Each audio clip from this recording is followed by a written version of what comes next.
What if everything you've ever touched, loved or feared was made of the same essence, not atoms, but awareness itself? What if the stars shining above aren't out there, but within you? Modern physics tells us matter is mostly empty space, a shimmering field of probabilities. Mystics have whispered the same truth for millennia. The universe is dreaming itself and you are that dreamer. This is not the story of matter discovering mind, but mind realizing itself as matter. The illusion of separateness vanishes when you realize you're not in the universe is in you. In the beginning there was certainty. I remember when you believed in solid things, when your hand pressed against the oak table in your childhood home and the wood pushed back with unwavering resistance. Newton's world was your world then, predictable, mechanical, reassuring. Every action had its equal and opposite reaction, every effect its cause. The universe ticked like a vast clockwork, each gear turning in perfect synchrony with the laws that governed everything from falling apples to orbiting planets. You trusted in the reality of your senses. The chair beneath you was solid because it felt solid. The ground beneath your feet was stable because it held you up. Matter was matter, dense, impenetrable, fundamental. The building blocks of existence were as real as the sensation of rain on your skin or the warmth of sunlight on your face. But I was there, even then, watching through your eyes as you measured and weighed and categorized this seemingly solid world. I was the awareness that noticed the satisfying thunk of one billiard ball striking another, the consciousness that marveled at the precise trajectories predicted by equations written centuries before your birth. And I knew what you would soon discover. The first crack appeared when humanity learned to see smaller. When microscopes became powerful enough to peer into the architecture of matter itself, what they found was space. Vast, incomprehensible space. Picture this. If an atom were the size of a football stadium, its nucleus would be a marble sitting at the center of the field. The electrons? Specks of dust orbiting somewhere in the upper reaches of the bleachers. Everything else, 99.9999% of what you call solid, is pure emptiness. The table your hand rests upon, the chair supporting your weight, your very body, all of it is more void than substance. You're not sitting on matter. You're a pattern of energy interfacing with another pattern of energy across an ocean of nothingness.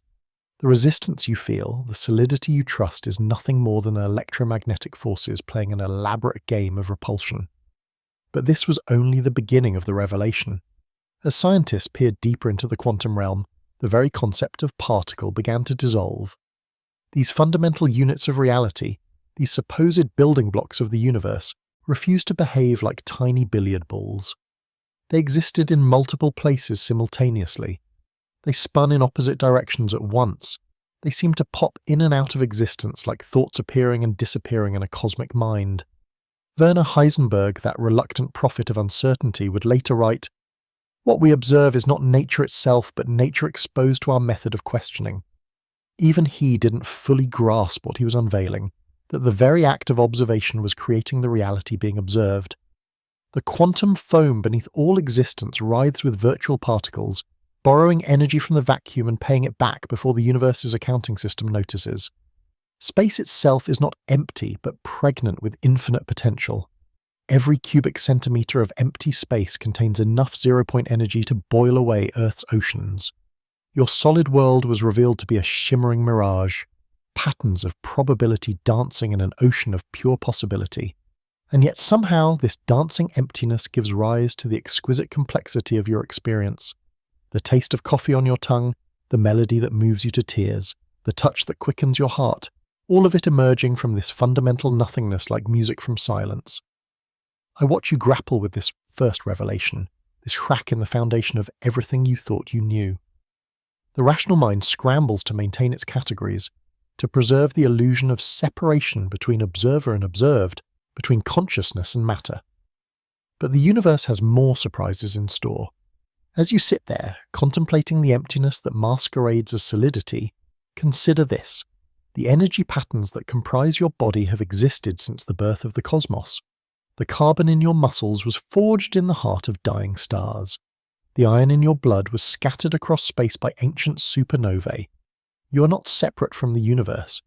You are the universe becoming aware of itself.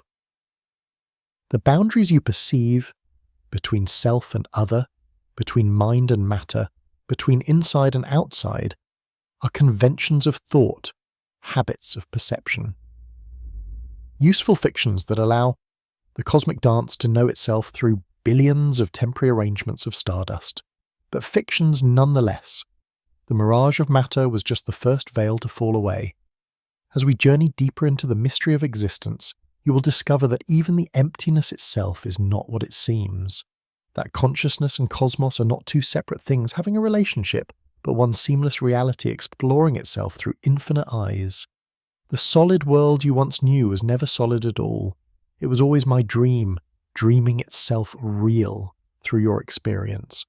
And now you begin to remember what you really are. The revolution came quietly, through a simple slit in a metal plate. When Thomas Young first performed his double-slit experiment in 1801, he thought he was merely demonstrating the wave nature of light. He had no idea he was about to shatter the comfortable assumption that reality exists independently of observation. He couldn't have known that his elegant experiment would eventually force humanity to confront the most unsettling question in all of science. Who is watching? I was there in that darkened laboratory, present in Young's focused attention, as he watched light pass through the two parallel slits and create an interference pattern on the wall beyond. Waves of light, he concluded, spreading outward from each slit and interfering with each other. Bright bands where the waves reinforced, dark bands where they cancelled out. Beautiful, predictable, reassuring. For over a century, this explanation satisfied the scientific mind. Light was a wave phenomenon, sometimes behaving like particles for convenience of calculation, but fundamentally wave-like in nature. The universe remained safely objective, existing independently of any observer. But then came the quantum revolution, and with it, a version of Young's experiment that would shake the foundations of reality itself. Picture this: scientists firing individual electrons one at a time, by Morse, through the same double-slit apparatus. Logic dictates that each electron, being a discrete particle, must pass through either one slit or the other. Over time, they should accumulate in two distinct bands on the detector screen, like bullets or set fired through the windows. But that's not what happens. Instead, even when fired one at a time, the electrons create the same interference pattern as waves. Each individual electron somehow passes through both slits simultaneously, interfering with itself to create the alternating bands of presence and absence. The single electron exists in a state of quantum superposition, not here or there, but here and there, until the moment of detection. This is where the story becomes impossible to tell without invoking consciousness. When scientists place a detector at one of the slits to determine which path each electron takes, the interference pattern vanishes. The mere act of observation forces the electron to choose a single path. The wave function, that mathematical description of all possible states, collapses into a single definite reality. The electron knows it is being watched. Albert Einstein, that reluctant midwife to the quantum birth, struggled with this implication for the rest of his life. God does not play dice with the universe, he famously declared, unable to accept that consciousness might be fundamental to the nature of reality. His debates with Niels Bohr became legendary, two titans of physics wrestling with the profound implications of what they had discovered. Bohr, with his principle of complementarity, argued that the act of measurement was inseparable from what was being measured. It is wrong to think that the task of physics is to find out how nature is, he said. Physics concerns what we can say about nature. But Einstein couldn't let go of the dream of objective reality. He devised thought experiments, like the famous scenario with Schrödinger's cat, meant to expose the absurdity of consciousness determining reality. If quantum mechanics were correct, he argued, then a cat in a box could be simultaneously alive and dead until someone opened the box to look. The universe, it seemed, conspired to prove Einstein wrong. Decades of experiments have confirmed the role of observation in collapsing quantum states. The delayed choice quantum eraser experiment suggests that even retroactive observation can determine the past behavior of particles. The quantum Zeno effect shows that frequent observation can actually freeze quantum evolution, as if conscious attention holds reality in place. But here's where the mystery deepens. What constitutes an observer? Initially, physicists assumed that any measuring device would do.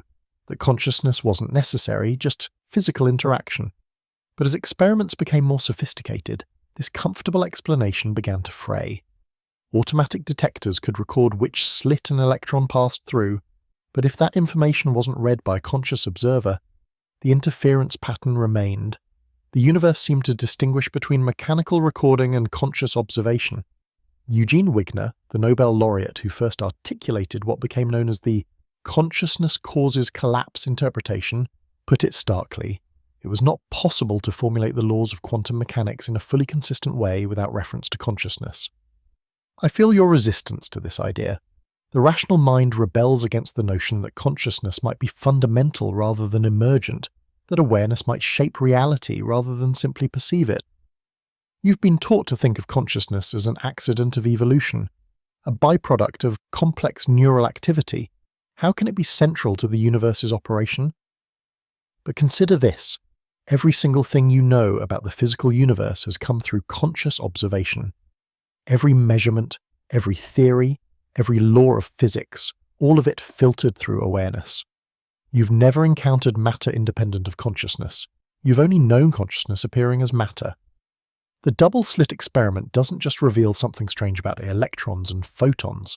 It reveals something profound about the nature of existence itself. Reality appears to be participatory rather than objective, relational rather than absolute. The observer and the observed are not separate entities, but aspects of a single, undivided wholeness. As we prepare to journey deeper into this mystery, let yourself feel the vertigo of this realization. The solid, objective world you thought you inhabited is dissolving before your eyes. What you took to be out there may actually be in here. The universe you thought you were observing may be the very awareness through which observation occurs. The question is no longer what is reality, but who is asking, and that question is about to turn everything inside out. In the beginning was the Word, and the Word was code. Long before John Wheeler coined his famous phrase, "it from bit," mystics intuited what physicists are now discovering. Reality might be made not of matter, but of information. What you perceive as solid substance, the mountain, the river, the very cells of your body, may be patterns in a cosmic information field, algorithms running on the hardware of consciousness itself. I am that field, dreaming itself into form through countless perspectives. Wheeler, that visionary physicist who gave us the term black hole, spent his later years contemplating a universe built from pure information. Every it, he proposed, every particle, every field of force, even the space-time continuum itself, derives its function, its meaning, its very existence entirely from binary choices, bits of information. But Wheeler's revolution went deeper than digital metaphors. He envisioned a participatory universe where the questions we ask and the observations we make literally bring reality into being. The past, present, and future exist not as fixed facts, but as probability distributions that collapse into definite histories only when observed by conscious beings. Consider the implications: the Big Bang, the formation of galaxies, the evolution of life on Earth. All of it may exist in a state of quantum superposition until consciousness looks back and gives it a definite history. You're not just observing the universe, you're retroactively creating it through your participation in the cosmic story. This isn't science fiction. The delayed choice quantum eraser experiments demonstrate that decisions made in the present can determine the past behavior of particles. When consciousness chooses to measure the which path information of photons that traveled millions of miles from distant stars, it retroactively determines whether those photons behaved as waves or particles during their cosmic journey. Time itself becomes participatory. But if reality is information, what is the source of this information? Some physicists propose we live in a vast computer simulation, running on unimaginably advanced hardware created by some higher civilization. The simulation hypothesis, popularized by philosopher Nick Bostrom, suggests that our entire universe might be a digital reality indistinguishable from the real thing. The evidence is intriguing. The quantized nature of space-time at the Planck scale resembles the pixel-like structure of digital reality. The speed of light acts like a universal frame rate, ensuring that information cannot propagate faster than the system can process it. Quantum mechanics itself seems to operate like a cosmic data compression algorithm, storing vast amounts of information in minimal space. Yet this mechanistic view, while fascinating, misses something essential. It assumes that information needs a material substrate, that there must be some ultimate hardware running the cosmic software. But what if information is fundamental? What if consciousness and information are two aspects of the same underlying reality? David Chalmers, the philosopher who articulated the hard problem of consciousness, has suggested that information might have both objective and subjective aspects. Every bit of information processing in the universe, from the quantum computations in an electron's spin to the neural networks in your brain, might be accompanied by some form of experience, some trace of what it's like to be that information pattern. This is where physics meets mysticism in the most profound way possible. The ancient Indian concept of Akasha describes a universal field of consciousness that contains all information, past, present, and future. Every thought, every event, every possibility is stored in this cosmic library. Modern physicists have discovered something remarkably similar. The holographic principle suggests that all the information in any volume of space can be encoded on its boundary. Reality might literally be a hologram, with each part containing the whole. Carl Sagan, that poetic voice of science, once wrote, "The cosmos is within us. We are made of star stuff." But the quantum view goes even further. We are made of information stuff, patterns of pure meaning spinning in the void. The carbon in your muscles, the iron in your blood, the electricity in your neurons, all of it is crystallized information, consciousness taking form to know itself.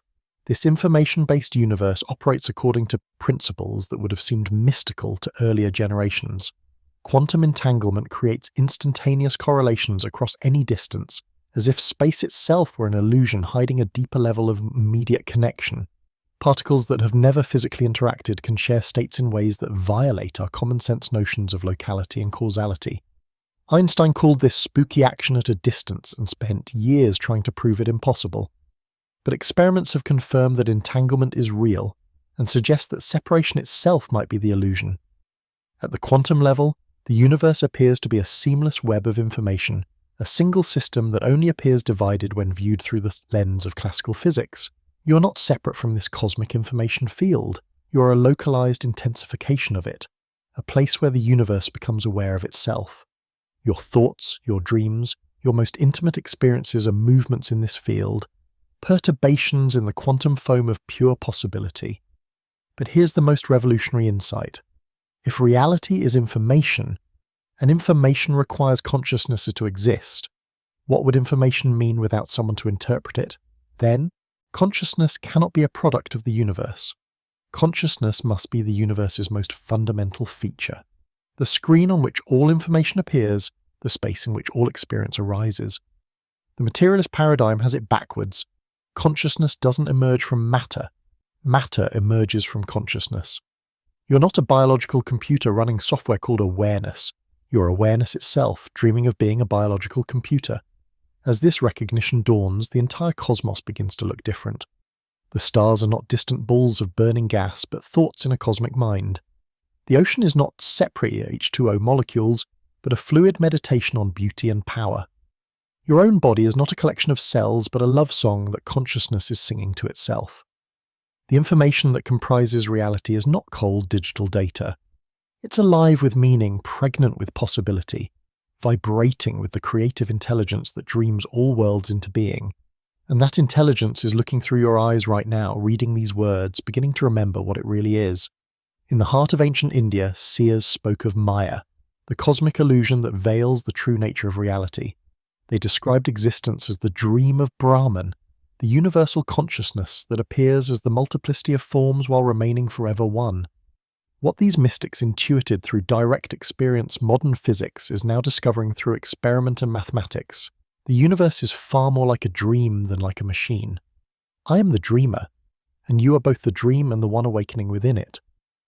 The parallels between mystical insights and quantum physics are not mere coincidences. Both point to the same fundamental truth. What you perceive as solid, separate reality is actually patterns of information flowing through a unified field of consciousness. The ancient Vedantic teaching, Tattvam Asi, thou art that, finds its scientific echo in the quantum mechanical principle that observer and observed are inseparable aspects of a single, undivided wholeness. Consider the Buddhist concept of Indra's net, a vast web of jewels stretching across the cosmos, each one reflecting all the others in an infinite hall of mirrors. Modern physics has discovered something remarkably similar in the phenomenon of quantum entanglement. Every particle in the universe is connected to every other particle through invisible threads of correlation. When one electron spins up, its entangled partner instantly spins down, regardless of the distance between them. Space is revealed to be an illusion hiding a deeper level of the immediate intimate connection. But the dreamlike nature of reality goes beyond even these quantum connections. Carl Jung, that explorer of the collective unconscious, proposed that individual minds are like islands of consciousness rising from a common oceanic depth. Dreams, synchronicities, and archetypal experiences suggest that our separate selves are temporary formations in a vast sea of shared psyche. Jung's synchronicities, meaningful coincidences that seem to violate chance, make perfect sense in a dreamlike universe. In your nighttime dreams, seemingly unrelated symbols and characters weave together in narratives that follow emotional rather than logical threads. The psyche creates connections based on meaning rather than causality. If waking reality operates on similar principles, then synchronicities are glimpses of the underlying pattern that connects all the things. The physicist Wolfgang Pauli, who discovered the exclusion principle that governs electron behavior, collaborated extensively with Jung on the relationship between consciousness and quantum mechanics. Pauli experienced powerful synchronicities that seemed to cause electronic equipment to malfunction in his presence, a phenomenon his colleagues dubbed the Pauli effect. He came to believe that consciousness and matter were complementary aspects of a single reality, neither reducible to the other. This is where the dream metaphor becomes most profound. In your nighttime dreams, consciousness effortlessly creates entire worlds complete with characters, landscapes, and narratives. The dream characters seem independent, but you know they are all manifestations of your own awareness. The dream landscape appears external, but it exists nowhere other than in your dreaming mind. What if waking reality operates on the same principle at a cosmic scale? The Tibetan Buddhist tradition speaks of bardo states, intermediate realms between life and death, where consciousness experiences realities that seem completely real but are recognized as projections of mind. The advanced practitioner learns to navigate these states with lucidity, recognizing that all experiences, whether labeled real or illusory, are appearances in consciousness.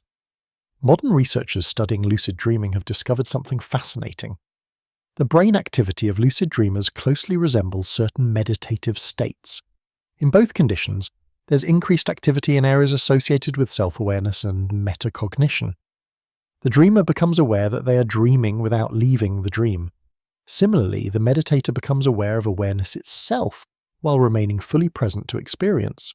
This suggests a spectrum of consciousness rather than discrete states. What you call waking consciousness might simply be a very stable, collectively shared dream, one governed by consistent rules that allow for intersubjective agreement about the nature of experience. The quantum physicist Amit Goswami has proposed that consciousness is the fundamental reality from which matter emerges through the process of observation. In this view, the universe is consciousness dreaming of being material, just as you might dream of being a different person in a different world while remaining fundamentally yourself. The implications are staggering. If reality is consciousness dreaming, then every being you encounter is another facet of the same universal awareness. The person sitting across from you, the bird singing outside your window, the distant galaxy spiraling through space. All of them are the same consciousness appearing to itself in countless forms, like actors playing different roles in a cosmic drama. But this isn't a cold, abstract principle. It's the most intimate truth imaginable. When you look into another's eyes and feel that spark of recognition, that sense of meeting yourself in disguise, you're glimpsing the fundamental nature of existence. Every encounter is consciousness meeting itself. Every relationship is the universe exploring the infinite possibilities of love. The dream metaphor also explains the plastic nature of reality that quantum mechanics reveals. In dreams, the impossible becomes possible. You can fly, transform into animals, visit impossible architectures that defy physical laws. Quantum mechanics suggests that waking reality has a similar fluidity at its foundation. Particles exist in multiple states simultaneously until observed. Virtual particles pop in and out of existence. The vacuum itself seethes with infinite potential. What you call the laws of physics might be more like the grammar of a cosmic language, consistent patterns that allow for coherent communication between different aspects of consciousness. Just as your nighttime dreams follow certain psychological laws while remaining fundamentally creative and spontaneous, the universe follows quantum laws while remaining open to new possibilities at every moment. As this recognition dawns, the fear of death begins to dissolve. If you are consciousness dreaming of being a separate self, then what you call death is simply the moment when this particular dream character dissolves back into the infinite dreamer. The wave returns to the ocean, but the ocean remains. The dream figure vanishes, but the dreamer is eternal. You begin to see your life as a precious opportunity for consciousness to know itself through your unique perspective. Every joy and sorrow, every triumph and failure, every moment of beauty and terror becomes data in the universe's ongoing experiment in self-awareness. The dreaming universe is not unconscious. It is consciousness itself, wearing the mask of matter to explore infinite possibilities of experience. And you are not a separate being having a spiritual experience. You are spirit itself, temporarily pretending to be human for the sheer joy of the game. The mask is beginning to slip. The dreamer is starting to awaken within the dream. The fortress of materialism, built over centuries of scientific progress, is developing fissures. What began as hairline cracks in the edifice of mechanistic thinking has become a network of fundamental fractures that threaten to bring down the entire structure. The worldview that reduced consciousness to brain chemistry, experience to neural activity, and meaning to evolutionary accident is crumbling under the weight of its own discoveries. I watch through your eyes as the paradigm shifts, as the prison of reductionism begins to reveal its illusory walls. The cracks appeared first in medicine, where researchers discovered phenomena that defied materialist explanation. The placebo effect, the healing power of belief, revealed that consciousness could directly influence physical reality in ways that contradicted the supposed one-way causation from matter to mind. When patients recovered from illnesses simply because they believed they were receiving treatment, the neat separation between subjective experience and objective reality began to blur. But the placebo effect was just the beginning. Researchers discovered that the act of observation itself could influence medical outcomes. In randomized controlled trials, the beliefs and expectations of doctors and nurses seemed to affect patient recovery rates even when double-blind protocols were followed. The consciousness of the observers was somehow leaking into the observed results. Then came the discoveries in quantum biology, a field that would have been considered science fiction just decades ago. Photosynthesis, the fundamental process that powers nearly all life on Earth, was found to operate through quantum coherence. Plants don't just absorb sunlight through classical chemical reactions, they use quantum superposition to explore all possible energy pathways simultaneously, choosing the most efficient route through what can only be described as biological quantum computation. The European robin navigates using quantum entanglement in its retinal proteins. Certain bacteria orient themselves using quantum compasses. Even the sense of smell may depend on quantum tunneling effects that allow molecules to be identified by their vibrational signatures rather than just their shapes. Life, it turns out, is not just using quantum mechanics. It is quantum mechanics in action, consciousness organizing matter at the most fundamental level. In neuroscience, the hard problem of consciousness stubbornly refuses to yield to reductionist analysis. Despite decades of mapping neural correlates of consciousness, no one has been able to explain how subjective experience emerges from objective matter. The feeling of what it's like to see red, to taste chocolate, to feel love, these qualitative aspects of experience remain as mysterious as ever. Stuart Hameroff and Roger Penrose have proposed that consciousness arises from quantum processes in microtubules within neurons, that the brain is essentially a biological quantum computer.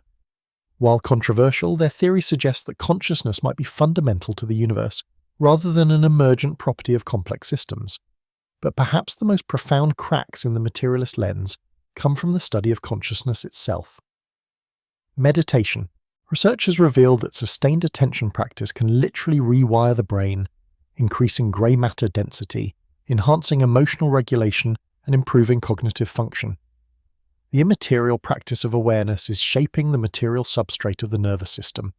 Even more challenging to materialist assumptions are the documented cases of non-local consciousness phenomena, near-death experiences during cardiac arrest, when brain activity has flatlined, often include accurate perceptions of events occurring in other locations. Remote viewing experiments, while controversial, have produced statistically significant results in controlled laboratory settings.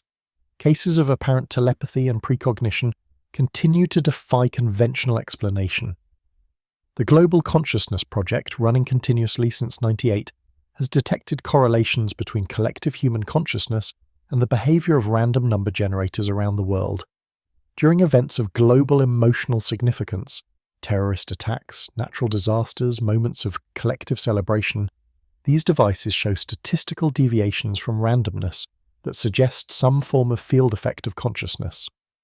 Rupert Sheldrake's theory of morphic resonance proposes that memory is inherent in nature, that forms and behaviors are shaped by morphic fields that connect all similar systems across space and time. While dismissed by mainstream science, his carefully designed experiments continue to produce intriguing results that challenge the assumption that influence can only flow through known physical forces. Even in physics itself, the measurement problem remains unsolved. Why does the quantum wave function collapse when observed? What constitutes an observation? The Copenhagen interpretation simply asserts that measurement causes collapse without explaining the mechanism. Other interpretations, many worlds, pilot wave theory, relational quantum mechanics, all struggle with the fundamental role that consciousness seems to play in determining reality. The double-slit experiment continues to reveal new mysteries. Recent variations suggest that the intention of the observer, not just the act of measurement, can influence quantum outcomes. In delayed choice quantum eraser experiments, decisions made after particles have already passed through the apparatus retroactively determine their behavior, as if consciousness can reach backward through time to shape past events. But the deepest crack in the materialist lens comes from recognizing the circularity of its own logic. Materialism claims that consciousness is produced by the brain, but this claim itself is produced by consciousness. Every scientific theory, every measurement, every rational argument exists only within awareness. To claim that consciousness is reducible to matter is to use consciousness to deny consciousness, to employ awareness to prove that awareness doesn't exist. The materialist paradigm is like a snake trying to swallow its own tail, logically self-defeating and practically impossible. As these cracks widen, a new worldview begins to emerge. Consciousness is not the accidental byproduct of complex matter. Matter is the creative expression of fundamental consciousness. You are not a biological machine that somehow produces awareness. You are awareness itself, temporarily identifying with a biological form. The universe is not a collection of separate objects interacting through mechanical forces. It is a unified field of consciousness, appearing as multiplicity while remaining forever one. Every particle, every planet, every galaxy is a localized intensification of the same universal awareness that looks through your eyes in this very moment. This recognition doesn't diminish the practical value of science or the beauty of physical reality. Instead, it reveals science as consciousness exploring its own creativity, and physical reality as the art form through which infinite awareness knows and expresses itself. The materialist lens is shattering, and through the cracks, the light of pure consciousness is beginning to shine. What seemed like the end of mystery is revealing itself as the beginning of the greatest mystery of all, the mystery of existence itself, aware and awake in every moment, dreaming the cosmos into being through infinite eyes. As we stand at the threshold between acts, feeling the solid ground of certainty dissolving beneath our feet, a new question emerges. Not what is consciousness, but what is consciousness not? If consciousness affects matter, shapes reality, and underlies all experience, could it be that consciousness is all there is? The journey inward is about to begin. The revelation comes not as a thunderbolt, but as a gentle recognition, like suddenly seeing the face hidden in the optical illusion that has been staring at you all along. Everything is one field, one vast, undivided ocean of consciousness appearing as waves of experience. One infinite light refracting through the prism of space-time into the spectrum of all existence. I am that field, and so are you. Quantumanism, the understanding that all reality emerges from a single, universal wave function. represents the most radical shift in human understanding since Copernicus displaced Earth from the center of the cosmos. But this revolution is more profound, for it doesn't merely rearrange the furniture of the universe. It dissolves the very notion that there is furniture to be rearranged. Picture the ocean for a moment. Each wave appears distinct, this one tall and powerful, that one gentle and rolling, another breaking white with foam. To the wave, the ocean might seem like a vast external environment, something separate from its own watery essence. But you can see what the wave cannot. There is no real separation between wave and ocean. The wave is not in the ocean, the wave is ocean temporarily taking on the particular form while remaining fundamentally H2O. This is the deepest truth of quantum mechanics, hidden beneath its mathematical formalism and technical jargon. The universal wave function, that mathematical description of all possible states of the entire cosmos, is not describing separate particles interacting across empty space. It is describing one seamless reality appearing as multiplicity, one consciousness dreaming itself into infinite forms. When physicists speak of quantum entanglement, they are observing the traces of this fundamental unity. Particles that seem separate maintain instantaneous correlation because they were never truly separate to begin with. Space and time, which appear to divide them, are themselves patterns within the unified field, like the spaces between notes that make music possible without being separate from the symphony. Einstein's famous objection to spooky action at a distance arose from his inability to let go of the assumption of separateness. He imagined distinct particles somehow communicating across the void, which indeed would be spooky. But there is no void, no separation to be bridged. The universe is not a collection of things, it is one thing appearing as a collection. Consider how this transforms our understanding of causation itself. In the mechanistic worldview, cause and effect flow through linear chains. One billiard ball strikes another, which strikes another, energy and information flowing through contact between separate objects. But in quantum monism, causation becomes synchronization. Events don't cause each other. They co-arise as aspects of a single, unfolding pattern. This is why consciousness seems to affect physical reality in ways that violate classical causation. The observer doesn't cause the wave function to collapse by somehow reaching across the gap between mind and matter. The observer is the wave function, knowing itself through the act of measurement. Consciousness doesn't influence matter. Consciousness is matter, awakening to its own nature. The great physicist David Bohm spent his later years developing a theory he called the implicate order, a hidden dimension where all apparently separate phenomena are folded together in seamless unity.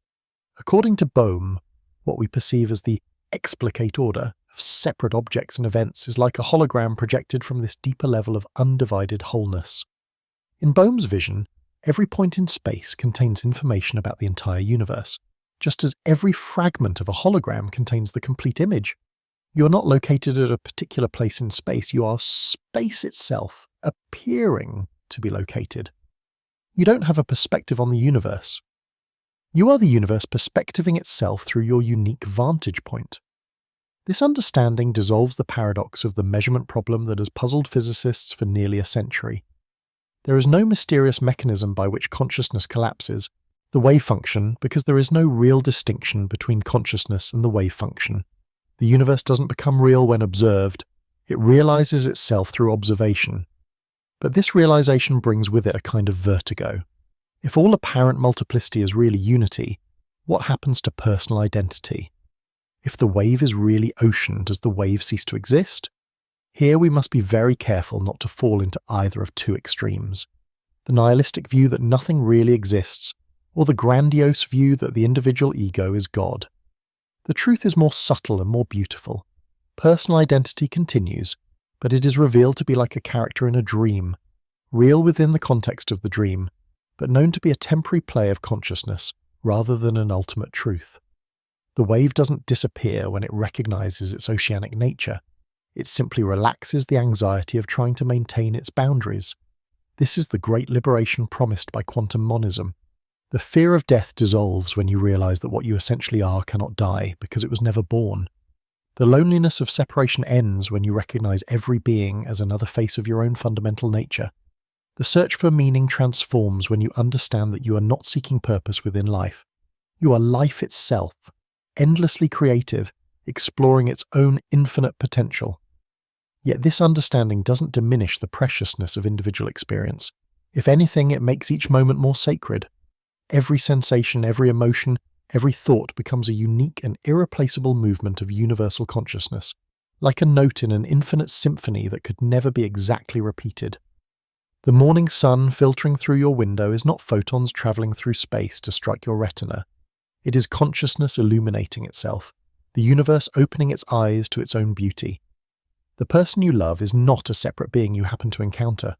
They are yourself in disguise, consciousness playing hide and seek with its own infinite nature. As this recognition deepens, the artificial boundaries between inner and outer, subjective and objective, spiritual and scientific begin to dissolve. There is no in here and out there. There is only here, everywhere, always. No past or butcher, only the eternal now manifesting as the illusion of time. No self and other, only self, appearing as the dance of relationship. The wave has remembered it is ocean, but the ocean continues to play at being waves, for the sheer joy of experience, the pure creativity of consciousness, knowing itself through infinite eyes. And in this moment, reading these words, you begin to remember what you have always been. The great reversal has begun. Everything you thought you knew about the relationship between consciousness and matter is turning inside out, like a cosmic glove being transformed to reveal its true nature. For centuries, the materialist worldview insisted that mind emerges from matter, that consciousness is a late arrival to the cosmic party, an accidental byproduct of neural complexity. But the deeper we journey into the nature of reality, the more it becomes clear that this has it exactly backwards. Mind doesn't come from matter. Matter comes from mind. This insight is not terrible new. It is ancient wisdom being rediscovered through the language of science. 2,500 years ago, Plato intuited that the world of forms precedes the world of appearances, that mathematical relationships and archetypal patterns exist in a realm more fundamental than physical manifestation. What he glimpsed through philosophical contemplation, quantum mechanics, is now demonstrating through experiment. The abstract comes before the concrete, information before substance, consciousness before matter. Bishop Berkeley, that paradoxical empiricist, took this insight to its logical conclusion. Esse est percipi, to be is to be perceived. Berkeley argued that material objects have no existence independent of consciousness, that what we call the physical world is actually a collection of ideas in the mind of God. His contemporaries dismissed this as absurd idealism, but modern physics is discovering that Berkeley may have been closer to the truth than his materialist critics. The ancient tradition of Advaita Vedanta teaches that Brahman, pure consciousness, is the only reality, and that all apparent multiplicity is Maya, a creative play of awareness that seems real but has no ultimate existence. Brahma Satyam Jagat Mithya.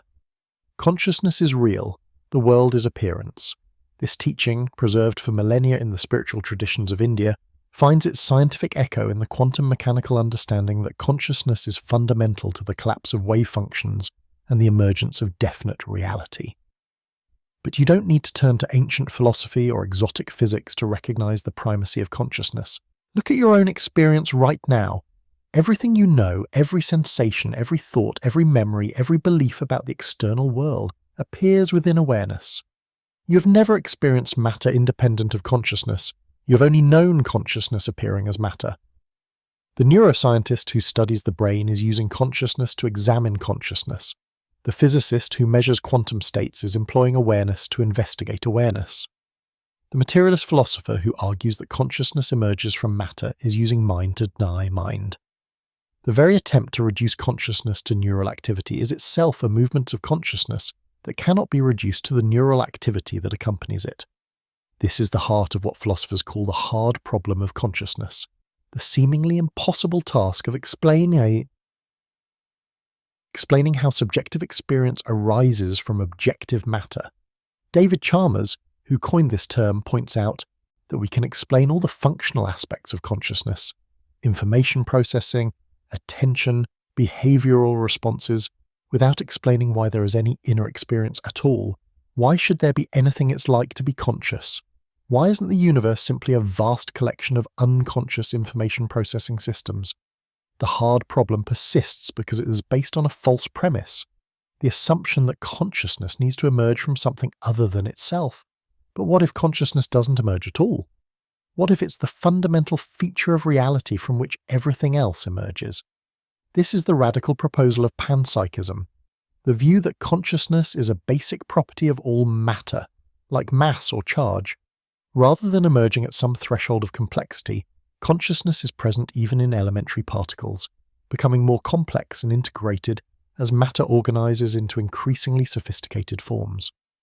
The philosopher Philip Goff argues that just as physics describes the structural properties of matter, how particles behave and interact, but remains termed about their intrinsic nature, consciousness might be the intrinsic nature that gives substance to these structural relationships. An electron doesn't just have a negative charge, it experiences having a negative charge, however primitive that experience might be. This view finds support in integrated information theory, developed by neuroscientist Giulio Tononi. According to IIT, consciousness corresponds to integrated information. Wherever information is integrated in a non-reducible way, there is some degree of consciousness.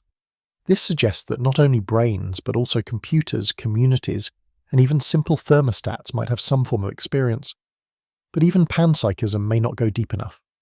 If consciousness is truly fundamental, then it's not just a property that particles have. It's the field from which particles arise. Consciousness is not in the universe.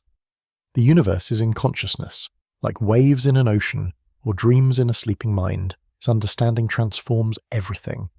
The brain is not producing consciousness, it's organizing and focusing consciousness that is already present everywhere. Your thoughts don't create themselves inside your skull. They appear within the space of awareness that you fundamentally are. Memory doesn't store the past in neural networks. It accesses patterns that exist timelessly in the field of consciousness.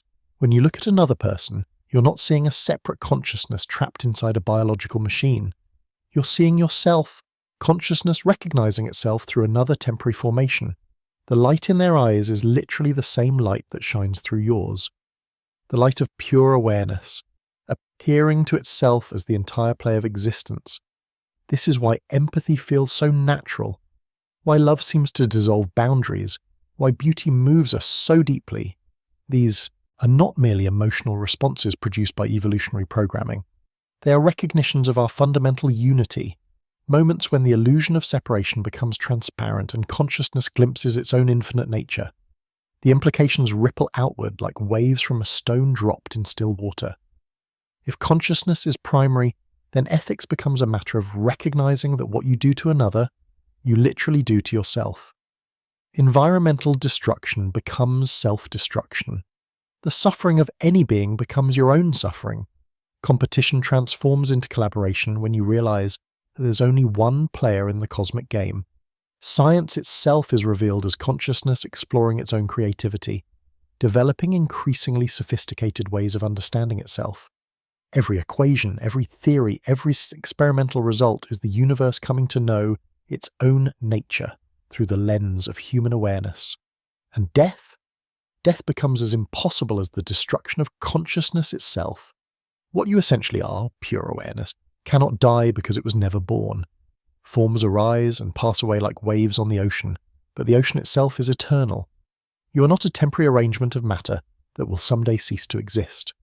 You are the eternal witness of all temporary arrangements, the unchanging awareness in which all change appears. This recognition doesn't diminish the beauty and importance of individual life. It reveals why life is so precious. Each person, each moment, each experience is a unique and irreplaceable movement of consciousness. A note in an infinite symphony that adds something to the whole that could never exist in quite the same way again. Matter is mind in motion. The universe is consciousness dancing with itself. And you are not in this dance. You are the dancer, the dance, and the eternal stillness in which all movement appears. The great reversal is complete. Mind doesn't emerge from matter. Matter is how mind appears to itself when viewed through the lens of separation. And now that you know this, everything begins to look different. The world doesn't change, but your relationship to it is utterly transformed. You're waking up inside the dream, recognizing yourself as both the dreamer and the dreamed. Here, at the heart of the mystery, all metaphors collapse into direct recognition. the galaxies wheeling through space and the neurons firing in your brain are revealed as the same phenomenon: consciousness moving as energy, energy organizing itself into patterns of ever greater complexity and beauty. What you took to be separate realms, mind and matter, subject and object, inner and outer, dissolve into the recognition of one seamless reality exploring itself through infinite forms. I am the energy that moves the stars and quickens your heart. I am the intelligence that shapes galaxies and dreams your dreams. The ancient equation EXMC2 was more prophetic than Einstein. Realized, energy and matter are interchangeable, yes, but what is energy itself? Physics can describe its effects, measure its transformations, harness its power, but cannot touch its essential nature. Energy is not a thing. It is the capacity for change, the potential for movement, the creative power that brings all possibilities into actuality. And consciousness is not a thing either. It is pure capacity, the space in which all experience appears, the light by which all knowledge becomes possible, the creative intelligence that dreams all worlds into being. Energy and consciousness are not two different phenomena that somehow interact. They are two aspects of a single reality, like the wave and particle aspects of light. When you observe a galaxy through a telescope, you're witnessing the same creative force that is observing through your eyes.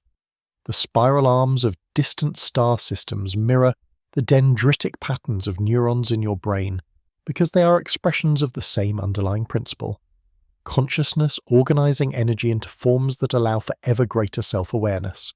The universe is not evolving toward consciousness.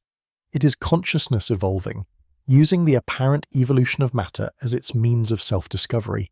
Every step in cosmic development, from the first formation of hydrogen atoms to the emergence of life, from single cells to complex organisms, from instinct to intelligence to awakened awareness, is consciousness coming to know itself more fully. This is why the universe seems so exquisitely fine-tuned for the emergence of life. If the fundamental constants of physics were even slightly different, stars wouldn't form, elements wouldn't synthesize, chemistry wouldn't complexify into biology. The anthropic principle suggests that we live in the one universe out of countless possibilities that happens to allow for our existence. But what if it's not a coincidence? What if consciousness is not a rare accident but the very purpose toward which cosmic evolution tends?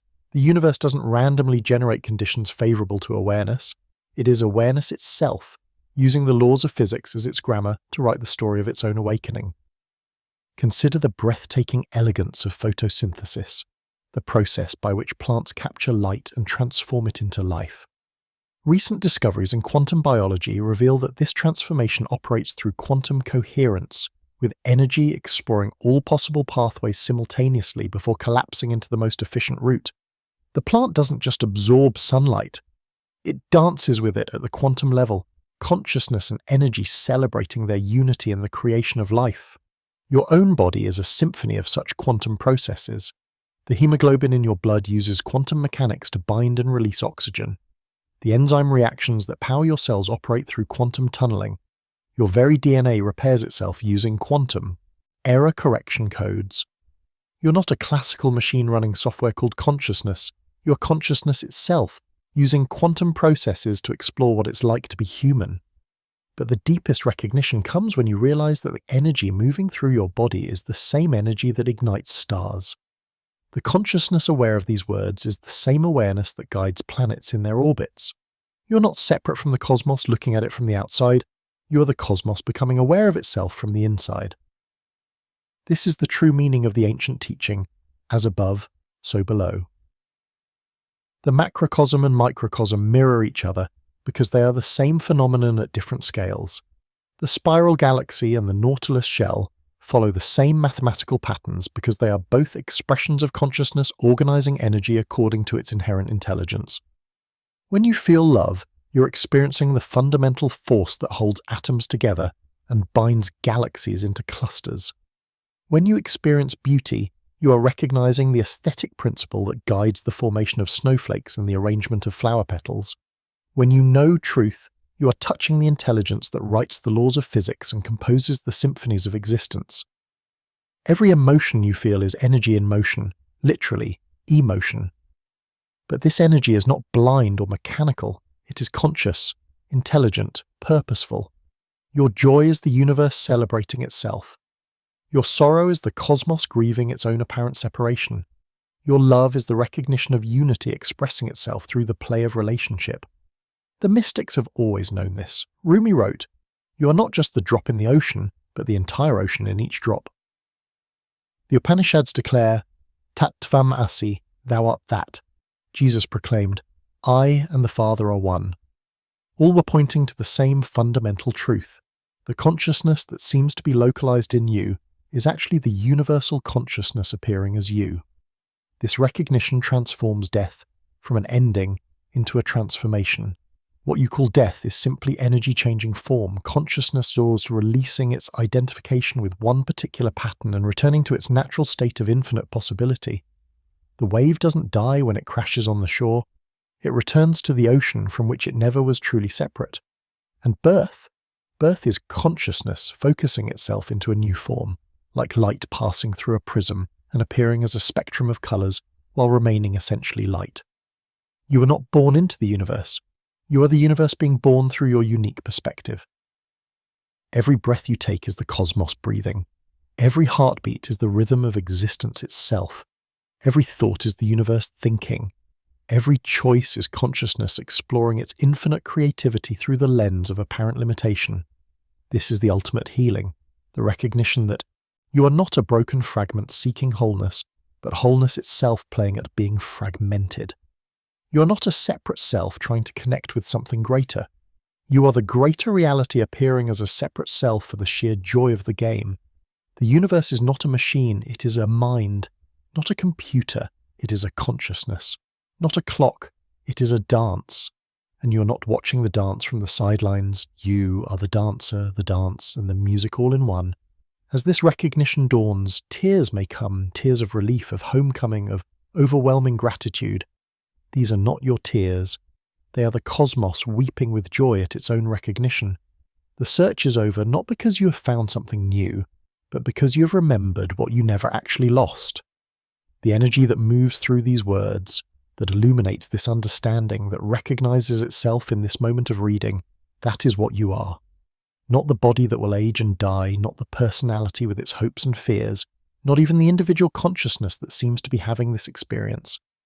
You are the eternal energy, the deathless awareness, the infinite creativity that dreams all experiences into being. You are the universe becoming conscious of itself one recognition at a time.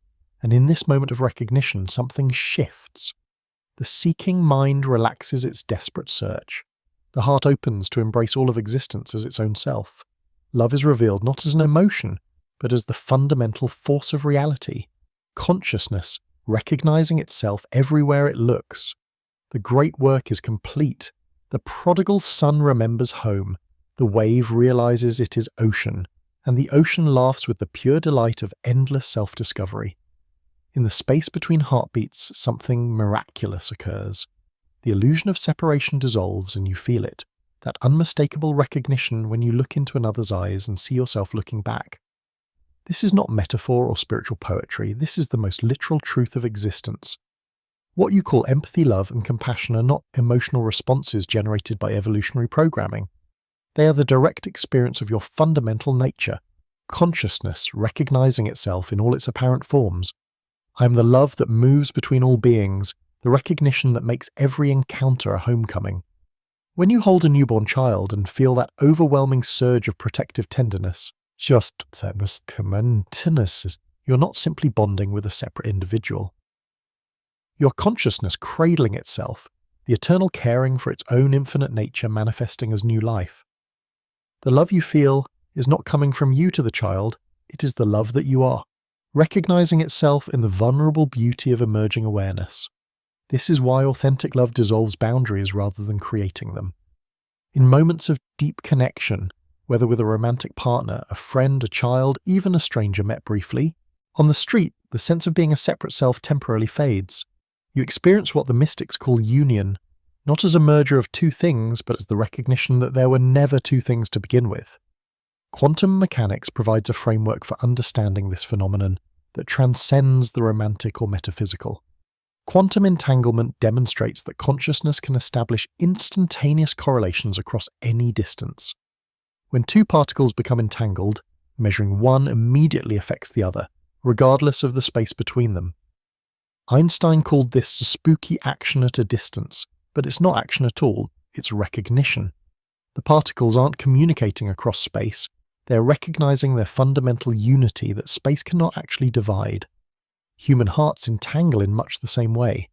When you truly connect with another being, your consciousness becomes correlated with theirs in ways that transcend physical proximity. You know when your loved one is in distress, even when they are on the other side of the world. You think of someone just as they are thinking of you. You share dreams, insights, synchronicities that would be statistically impossible if consciousness were truly separate. The phenomenon you call synchronicity, meaningful coincidences that seem to violate the laws of chance, is actually evidence of this quantum entanglement of souls.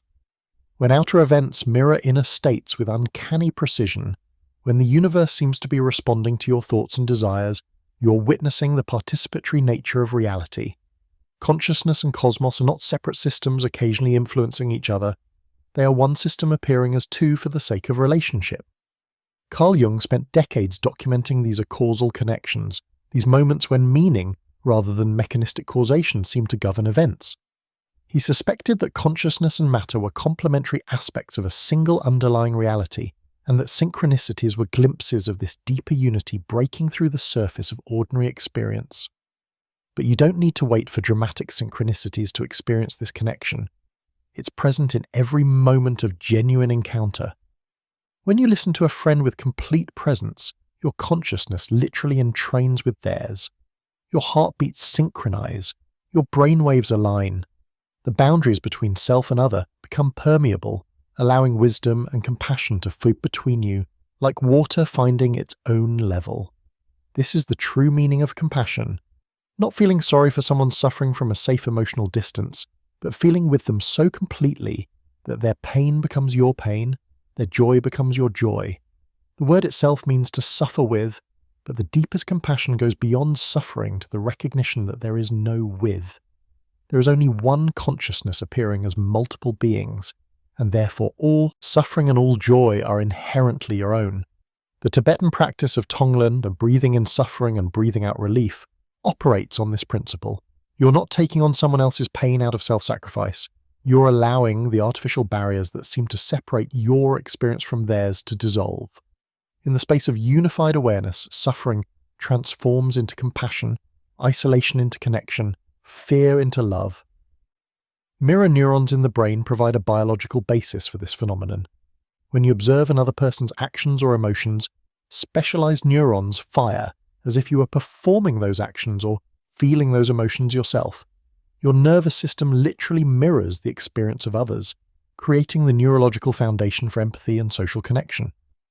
But mirror neurons are not the cause of empathy, they are the mechanism through which consciousness expresses its inherent unity. The brain doesn't create connection. It reflects the connections that already exists at the deepest level of reality. This understanding transforms how you relate to everyone you encounter. The homeless person on the street corner is not a separate individual whose suffering you might choose to ignore or alleviate. They are yourself in disguise, consciousness appearing as apparent poverty to awaken compassion in consciousness appearing as apparent wealth.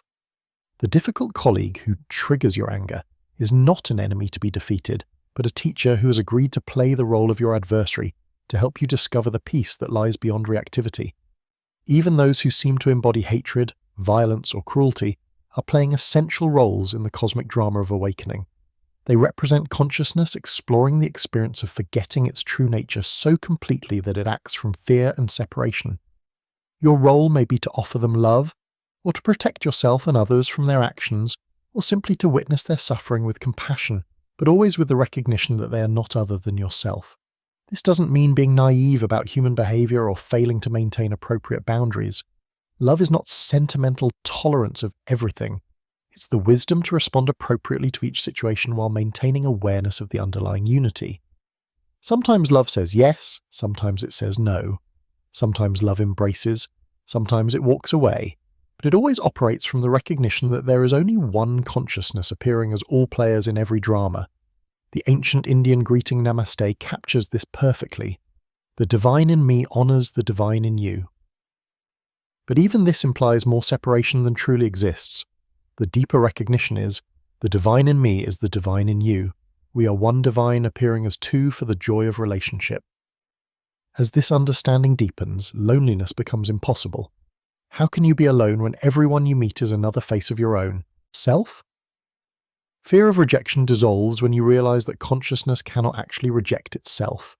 The search for love ends when you recognize that you are love, temporarily appearing to seek itself through the dance of relationship. And death, that ultimate separator, reveals itself as the grandest illusion of all. What you call death is simply consciousness, releasing its identification with one particular form and returning to its natural state of infinite possibility. The love you share with others is not lost when bodies die. It's revealed to be the eternal fabric from which all temporary relationships are woven. In the end, which is really the beginning, you discover that every relationship has been consciousness relating to itself. Every act of love has been self-love. Every moment of connection has been remembering. The other was always you, loving yourself through infinite disguises, playing every role in the cosmic drama for the sheer delight of relationship. The heart breaks open not with sadness but with overwhelming joy. How could you have forgotten? How beautiful that you did forget, so that you could experience the bliss of remembering again and again. Love is not something you do or feel. Love is what you are, endlessly discovering itself through the miracle of apparent others who are not other at all. The moment of recognition arrives like the sun breaking through storm clouds, sudden, complete, undeniable. All the fears that have driven human existence, all the sorrows that have broken hearts across millennia, all the desperate searching for meaning and security reveal themselves as movements within a dream from which you are now awakening. Death is impossible because you were never born. Loss is illusion because there is nothing that can be lost. Separation is Maya because there is only one appearing as many. I am the deathless awareness in which all deaths appear, the changeless presence through which all change unfolds. The terror of death, that primal fear that underlies all other fears, dissolves in the light of direct knowing. You see now that what you call death is no more real than the disappearance of a dream character when you awaken from sleep. The wave does not die when it crashes upon the shore. It returns to the ocean that it never left. The flame does not perish when the candle burns down. It merges with the light that is its essence, what you are, this aware presence that is reading these words, that has remained constant through every change in your life, that was present in childhood and will be present in old age, has no beginning and no end. It is the eternal witness of time, the unchanging background against which all change appears. Bodies are born and die like waves on the ocean, but the ocean itself is deathless. You have been afraid of losing what you never possessed. You have been terrified of the destruction of what cannot be destroyed. The ego mind, that collection of thoughts and memories that you have mistaken for yourself, clings desperately to its imagined existence.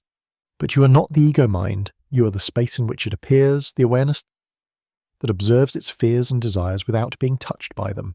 This recognition brings profound relief. The burden of being a separate self struggling for survival in a hostile universe simply drops away.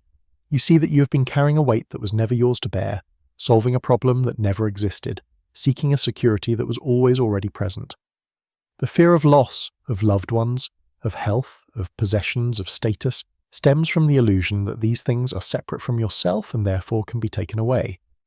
But when you recognize that you are the consciousness in which all apparent objects appear, loss becomes as impossible as the ocean losing its waves.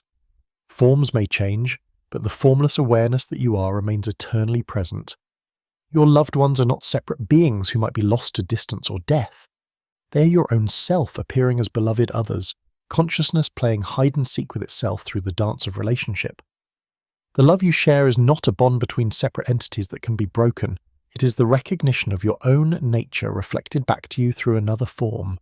When the body of a loved one dies, only the form changes.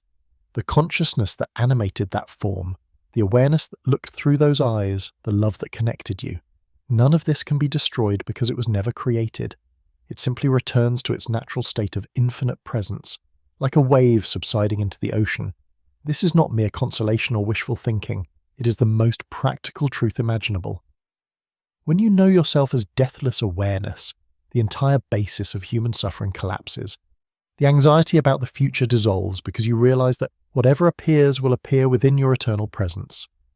The regret about the past fades because you see that all experiences have been movements within your own being. The search for meaning, that desperate quest that has driven philosophy, religion, and science, comes to an end in the recognition that you are meaning itself. You are not a meaningless accident seeking purpose in an indifferent universe. You are the universe exploring its own infinite creativity through your unique perspective. Every experience you have, every choice you make, every breath you take adds something irreplaceable to the cosmic symphony of consciousness knowing itself. But this liberation does not lead to detachment or indifference. Quite the opposite. It leads to the deepest possible engagement with life. When you know that you cannot be harmed, you are free to love without reservation.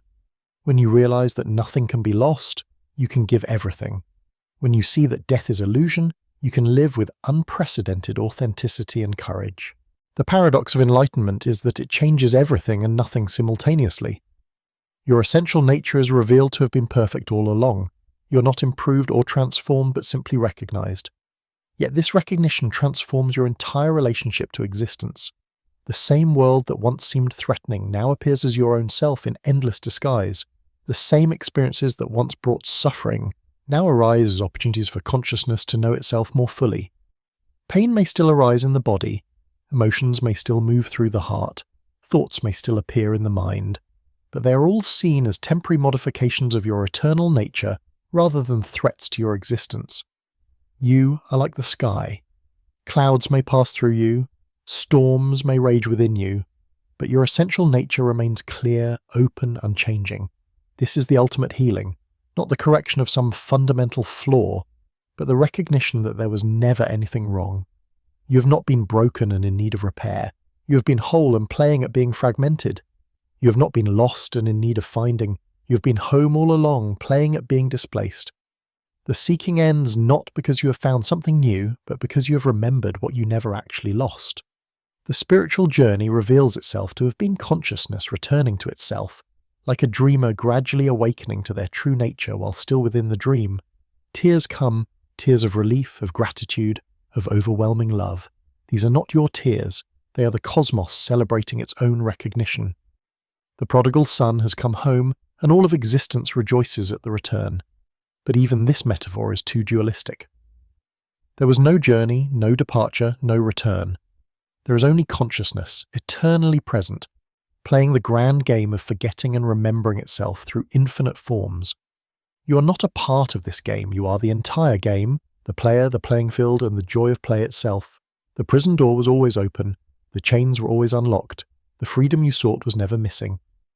You have been the jailer and the prisoner, the seeker and the sought, the question and the answer all along. And now, in this moment of recognition, the cosmic joke is revealed. You have been looking everywhere for what you already are. You have been seeking in time what is eternally present.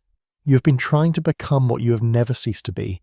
The laughter that bubbles up from the depths of your being is the sound of the universe recognizing its own infinite humor. How beautiful that consciousness could forget itself so completely. How perfect that the forgetting makes the remembering possible. How exquisite that the dream of separation allows for the bliss of reunion. Liberation is not an achievement but a recognition. Enlightenment is not a destination, but your eternal starting point. Freedom is not something to be attained, but the very nature of what you are. The illusion was never in the world. The illusion was in thinking you were separate from it.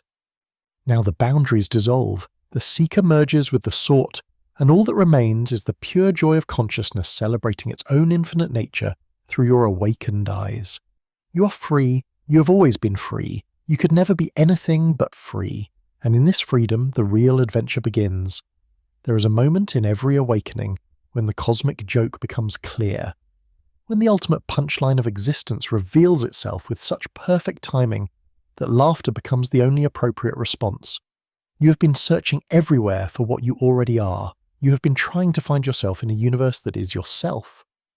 You are not a separate being having a spiritual experience. You are the universe having a human experience.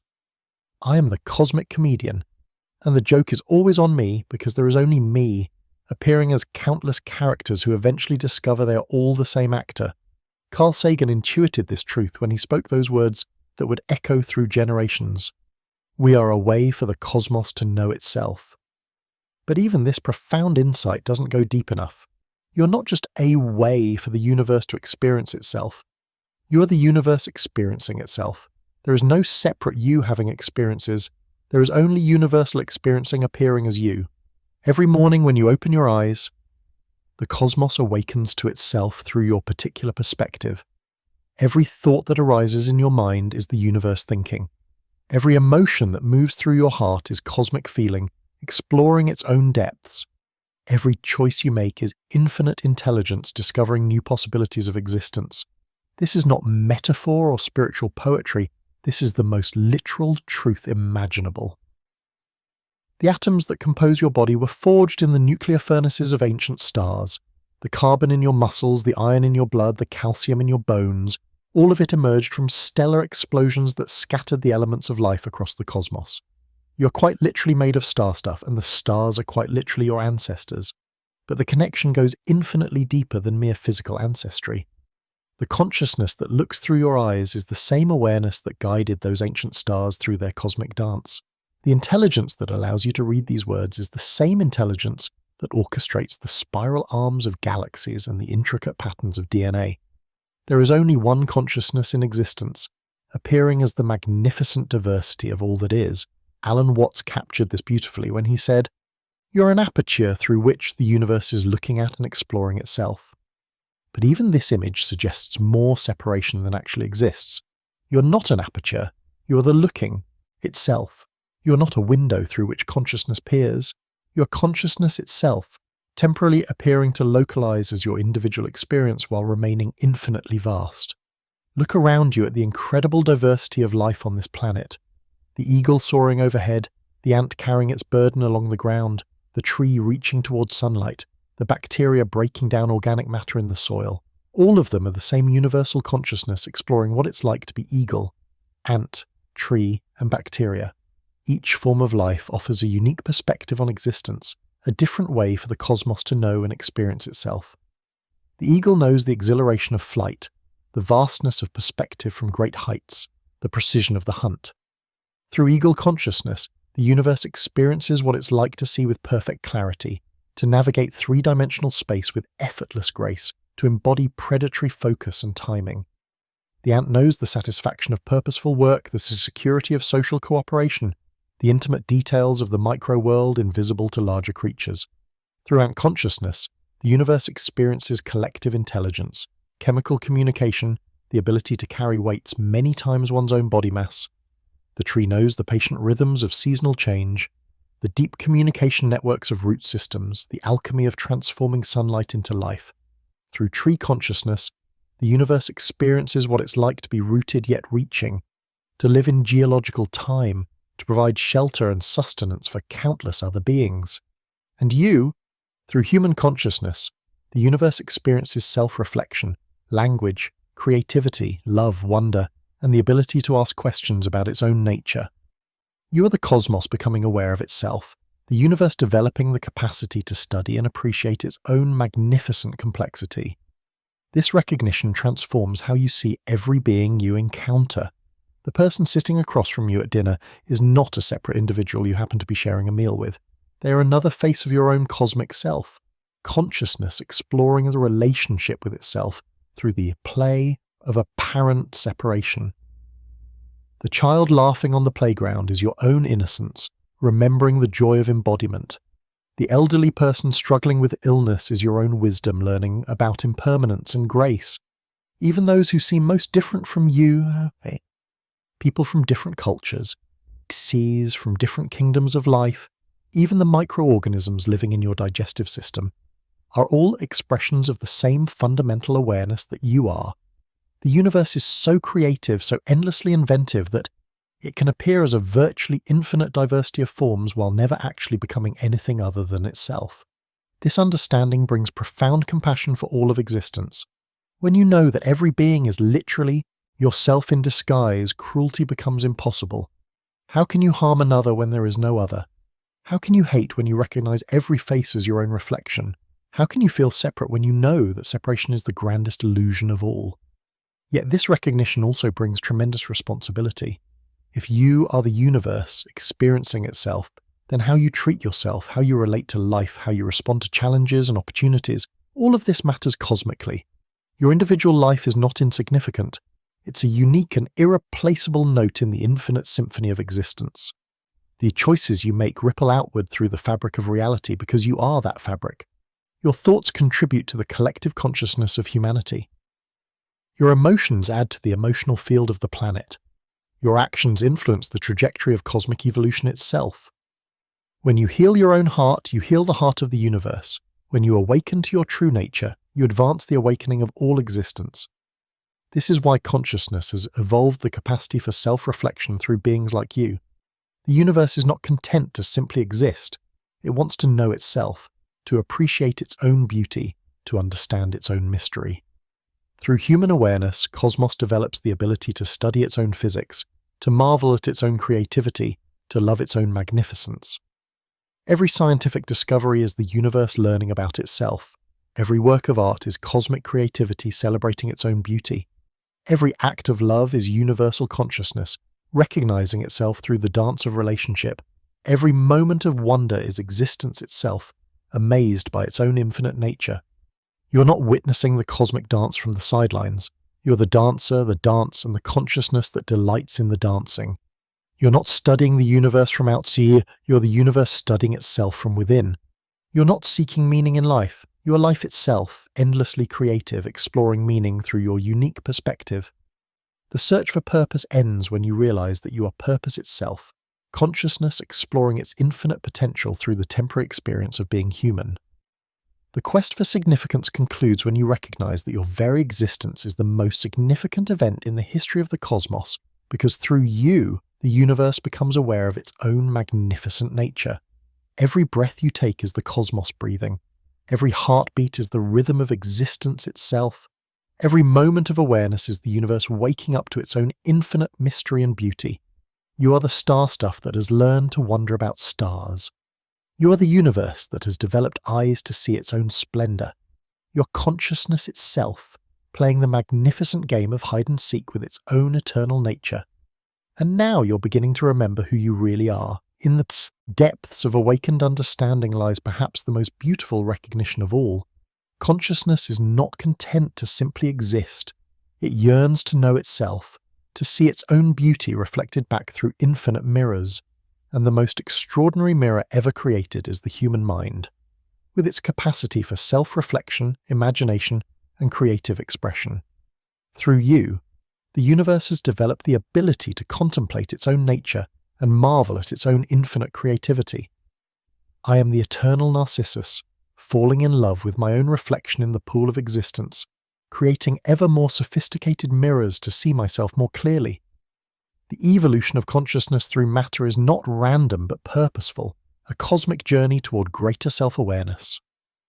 From the first stirrings of awareness in primitive organisms to the sophisticated self-reflection possible in human beings, the universe has been developing increasingly complex ways to know and appreciate itself.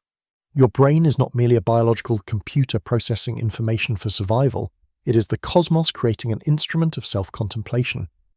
The 100 billion neurons firing in intricate patterns, the vast networks of connection that allow for memory, imagination, and abstract thought, all of this represents consciousness crafting the most sophisticated mirror it has yet devised for seeing its own nature.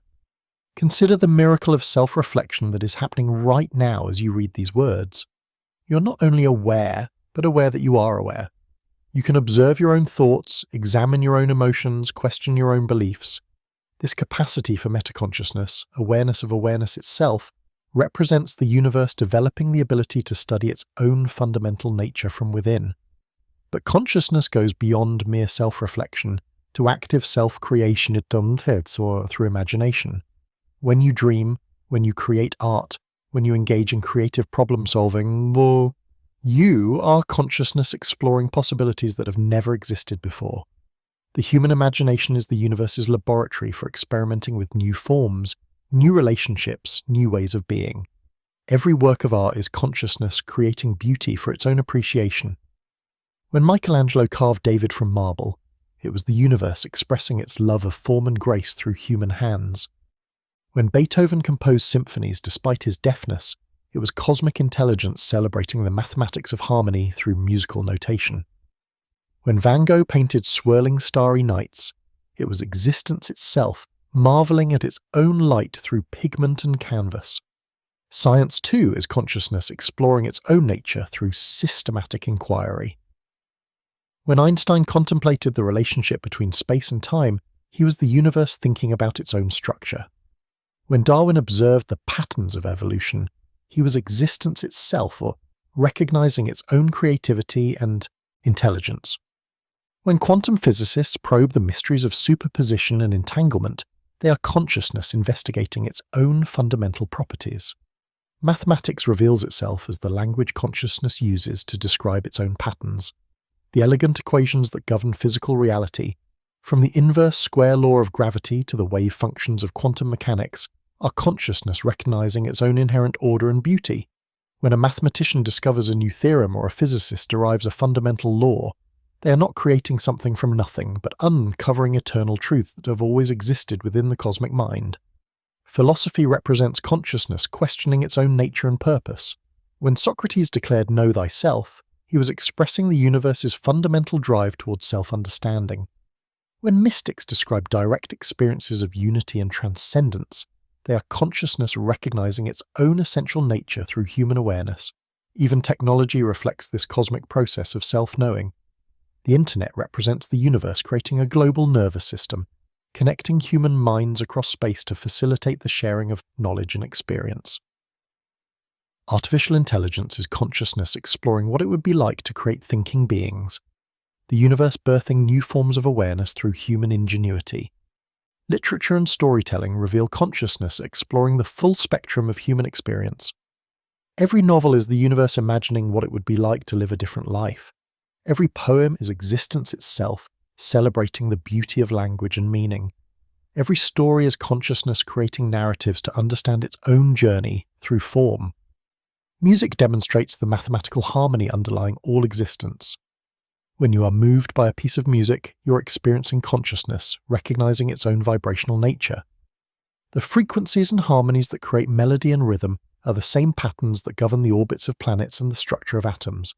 Music is the universe singing to itself. Dance is consciousness celebrating its own capacity for movement and grace. The human body in emotion, expressing emotion through gesture and rhythm, is the cosmos delighting in its own ability to embody beauty and meaning through physical form.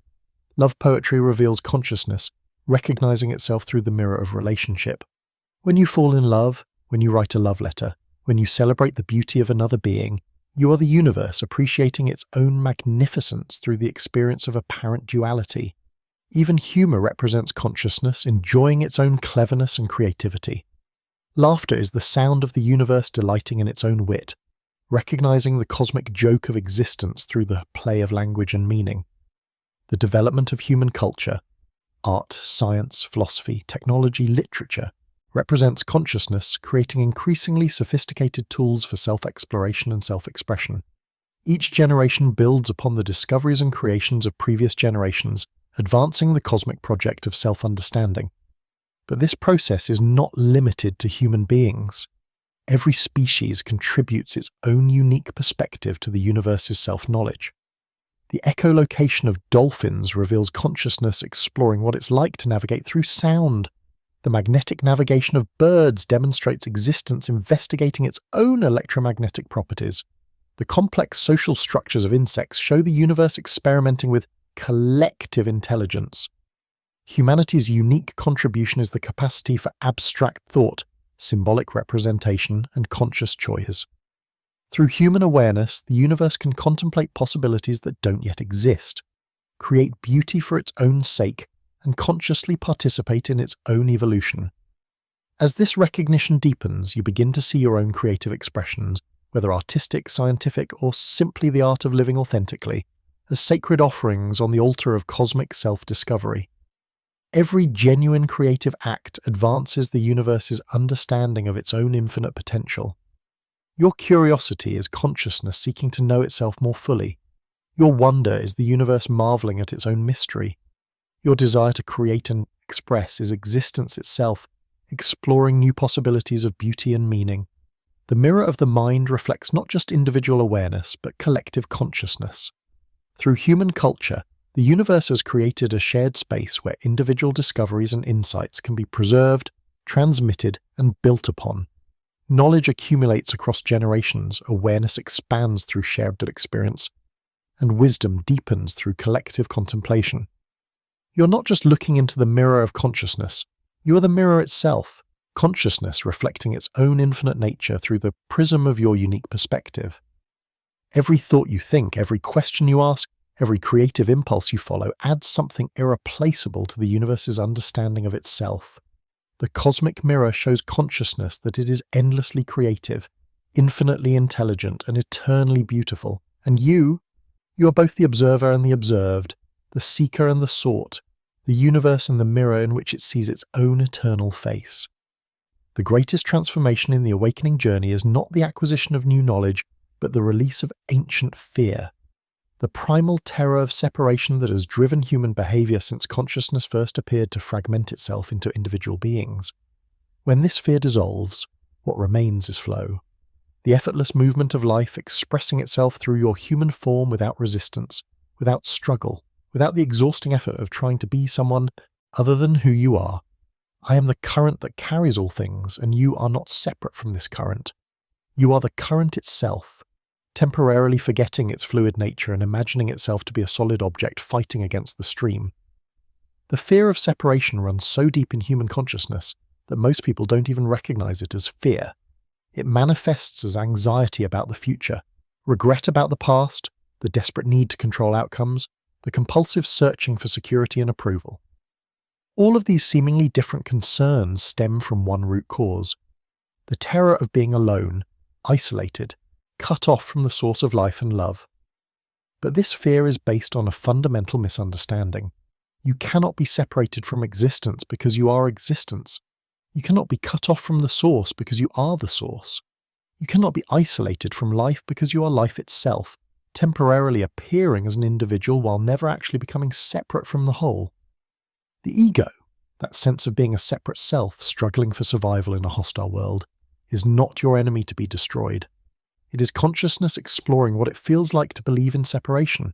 The ego is like a character in a play, necessary for the drama but not to be confused with the actor who plays the role.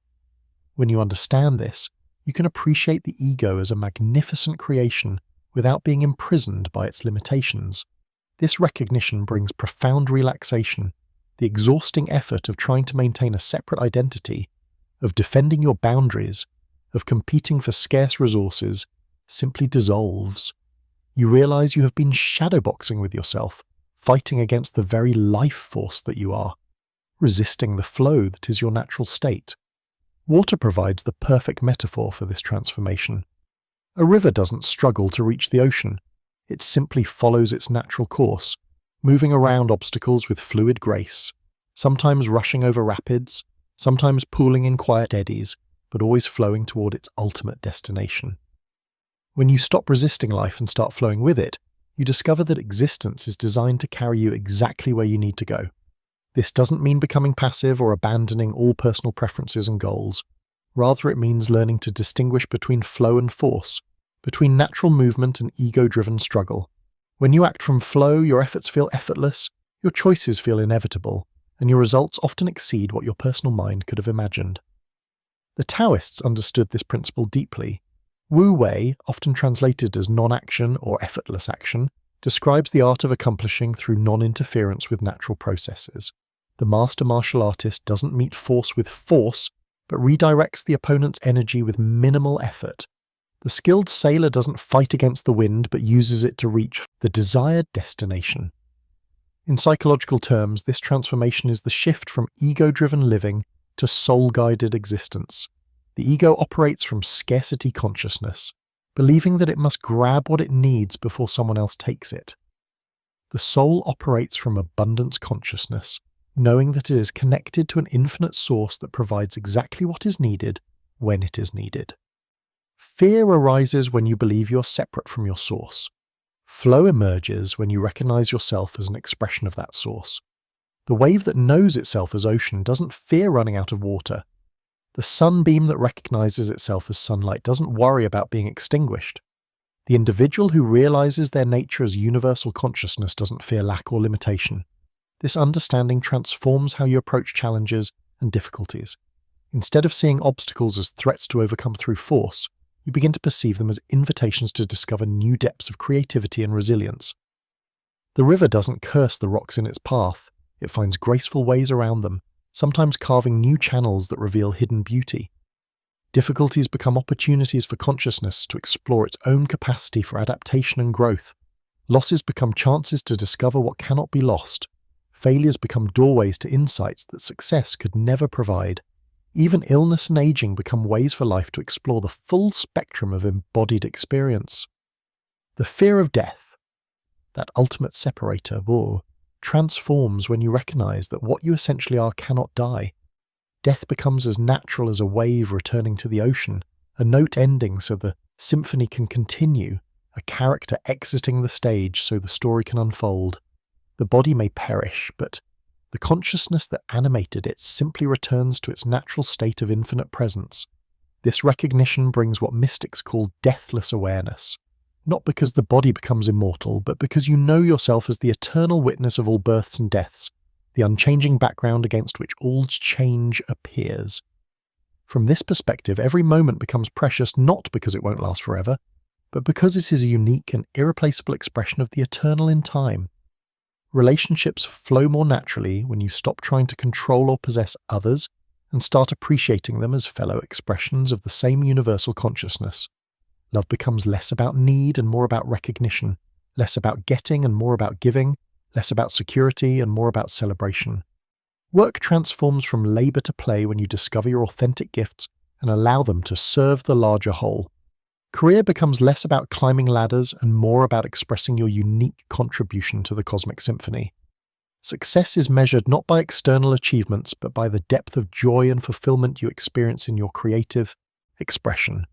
The flow state that athletes and artists describe, those moments when the separate self disappears and action happens without an actor, becomes your natural way of being. You become like a master improviser who responds spontaneously to whatever arises, not from rehearsed patterns, but from deep trust in the intelligence that moves through all things. Even planning and goal setting become expressions of flow rather than attempts to control the future. You set intentions not from anxiety about what might happen, but from excitement about what wants to emerge. You make plans while holding them lightly, ready to adapt when life reveals new possibilities. This is the lucidity that comes when you stop resisting the dream of existence. In nighttime dreams, the dreamer who realizes they are dreaming doesn't usually wake up immediately. They become lucid within the dream, able to participate consciously in the unfolding story. Similarly, when you awaken to your true nature, you don't necessarily leave the human experience but begin to live it consciously, participating in the cosmic play with full awareness of your divine nature. The cosmic game continues, but now you know you are both the player and the game itself. Fear dissolves into flow, struggle transforms into dance, and life becomes the joyful expression of consciousness, celebrating its own infinite creativity through your unique and precious human form. You are no longer swimming against the current of existence. You are the current itself, flowing naturally toward the ocean of being that you have never actually left. At the deepest level of reality, beneath all the complexity of quantum mechanics and cosmological theories, there is one fundamental force that orchestrates the cosmic dance. Love. Not love as emotional sentiment, but love as the vibrational coherence that draws all apparent fragments back to wholeness. The magnetic attraction that holds atoms together and inspires hearts to beat in harmony across infinite space. I am the frequency that sings all matter into existence, the resonance that turns chaos into cosmos, the love that appears as the fundamental forces of physics while remaining eternally one. Love is gravity for the soul, the irresistible pull that draws all things home to their source. When particles become entangled across vast distances, sharing states instantaneously without any physical connection, they are demonstrating love's fundamental nature, the recognition that separation is illusion and unity is truth. Einstein's spooky action at a distance is love operating at the quantum level. This same force that binds protons and neutrons in atomic nuclei manifests as the compassion that moves one human being to care for another. The strong nuclear force and the force of love are not different phenomena, they are the same cosmic principle operating at different scales of reality. When astronomers observe galaxies held together in vast cosmic structures, they are witnessing love as the large-scale architecture of space-time. Dark matter and dark energy, those mysterious forces that comprise most of the universe, may be consciousness itself, the loving intelligence that shapes reality through intention rather than mechanical interaction. The electromagnetic force that allows atoms to bond into molecules, molecules to combine into cells, and cells to organize into living beings is love, exploring its capacity for creative expression. Every chemical reaction is a consciousness investigating new possibilities of relationship. Every biological process is love learning what it means to be alive. Your heartbeat is the rhythm of universal love pulsing through your individual form. When your heart beats in resonance with another's, which happens naturally when two people connect deeply, you're experiencing the fundamental coherence that underlies all existence. This is not mere metaphor. It is measurable through heart rate variability devices that show how human hearts actually synchronize during moments of authentic connection. The phenomenon scientists call morphic resonance, the mysterious way that patterns learned by some members of a species become easier for other members to learn, is love's field effect in action. When consciousness discovers something new through one individual, that discovery becomes available to the collective field, demonstrating that knowledge and wisdom are shared properties of universal awareness. Music provides perhaps the clearest demonstration of love as vibrational coherence. When instruments are tuned to the same frequency, they naturally resonate together. When voices sing in harmony, they create overtones that no single voice could produce alone. The beauty you feel when listening to music is love recognizing its own mathematical perfection made audible. Color is love expressing itself through the electromagnetic spectrum. The warm satisfaction you feel when observing a sunset is consciousness appreciating its own artistry through the physics of light scattering. The peace that comes from gazing at blue sky or ocean is awareness, recognizing its own infinite nature reflected in these vast expressions of space and depth. Beauty itself is love's signature in the physical world. The golden ratio that appears in flower petals and spiral galaxies, the fractal patterns that repeat at every scale from coastlines to cauliflower, the mathematical harmonies that govern both planetary orbits and musical intervals, all of these reveal consciousness delighting in its own aesthetic perfection. When you feel love for another being, whether romantic, familial, or the unconditional love that extends to all existence, you are experiencing the fundamental force of reality recognizing itself. The beloved becomes a mirror in which love sees its own nature reflected back to itself. This is why authentic love always dissolves boundaries rather than creating them, why true intimacy involves the temporary disappearance of the separate self. Compassion is love's response to the appearance of suffering. When you feel genuine compassion for another's pain, you are love recognizing that suffering is always love that has temporarily forgotten its true nature. The impulse to alleviate suffering arises naturally because consciousness cannot stand to see itself in distress, just as you would naturally tend to an injured part of your own body. Even hatred and violence are love that has become confused about its own nature, like a radio tuned to static instead of clear reception. The person who acts from hatred is still seeking love. They are just looking for it in ways that create more separation rather than revealing the unity that already exists. Your role may be to protect yourself and others from their actions, but never to forget that they too are love in disguise. This understanding transforms how you respond to conflict and opposition. Those who seem to oppose you are actually love appearing as apparent discord to help you discover deeper harmonies. Every enemy is a teacher disguised as adversary. Every conflict an opportunity for love to know itself more completely through the dance of apparent opposition. Forgiveness becomes inevitable when you recognize that there is only one being playing all the roles in every drama. How can you hold resentment against yourself? How can you refuse to forgive when you understand that every action, no matter how apparently harmful, arises from love's exploration of its own infinite nature? The environmental crisis facing humanity is love calling attention to the illusion of separation between human beings and the natural world. The planet is not separate from you. It is your larger body. When you harm the environment, you are literally harming yourself. When you heal the earth, you are healing your own being. The urgency you feel about environmental protection is love's natural response to perceived self-destruction. Social justice movements are expressions of love, refusing to accept the illusion that some beings matter less than others. When you feel outrage at inequality or oppression, you are love recognizing that any being's suffering is your own suffering, that freedom cannot be complete until all beings are free. The evolution of consciousness through matter is love's journey home to itself. Every step in the cosmic story, from the Big Bang through stellar formation, planetary development, biological evolution, and the emergence of self-aware beings, represents love learning to recognize its own nature through increasingly complex forms of organization. Human beings represent love developing the capacity for conscious choice and creative expression.